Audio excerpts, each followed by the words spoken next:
Guys, welcome to my page. Look at that. I have here a rose. Ala, edible rose po ito. Gift ng SJG kasi bumili tayo ng mga ingredients natin. O diba, may papakita ko. I-haul natin. Konting ingredients lang kasi ang lola nyo naman ay konti lang naman ang mga order. Minsan wala, minsan meron, pero nagpapasalamat pa rin tayo. O diba, mayroon tayong rose. O, ayan, pakita ko sa inyo mga ating mga pinamili. Ayan. Hoy, huwag niyong kalimutan mag-comment dyan ha, para maging friends na tayo. Uy, yaba. So, 10 inches, yun ang kailangan ng ating 4 orders. Ayan. Ito naman is 10 inches na box. At look at this, mga guys. Alam niyo na yan. So, yan. Whip it. Ayan. Tignan nyo guys, di ba dati ACC? Ayan, bumalik ulit ako sa whip it. Bakit kaya?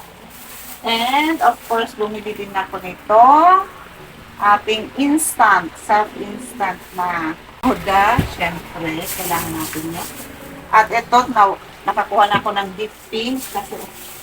And castor sugar. So, ano tong castor sugar na yan? And also, I got coconut flour. So, itong coconut flour.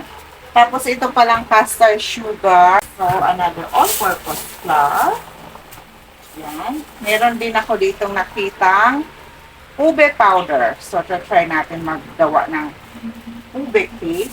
And, ang bida ng lahat is ang ating JB15 cocoa powder na nabili ko ng 220. Yung dating 140 ay naging 220. Bilangin niyo kung gaano kataas. Ngayon, so dito muna tayo guys sa ating coconut flour. So gagawa ko ng mga cake na sa amin lang na consumption kasi nga ibang taas ng masyadong kakataba. Yun. Ang whip it, bumalik tayo kay whip it dahil sa sobrang init, hindi ko na masyadong sa ACC kasi napakamantika. So, balik tayo dito kay whip it. O, ayan lang ang ating napamili.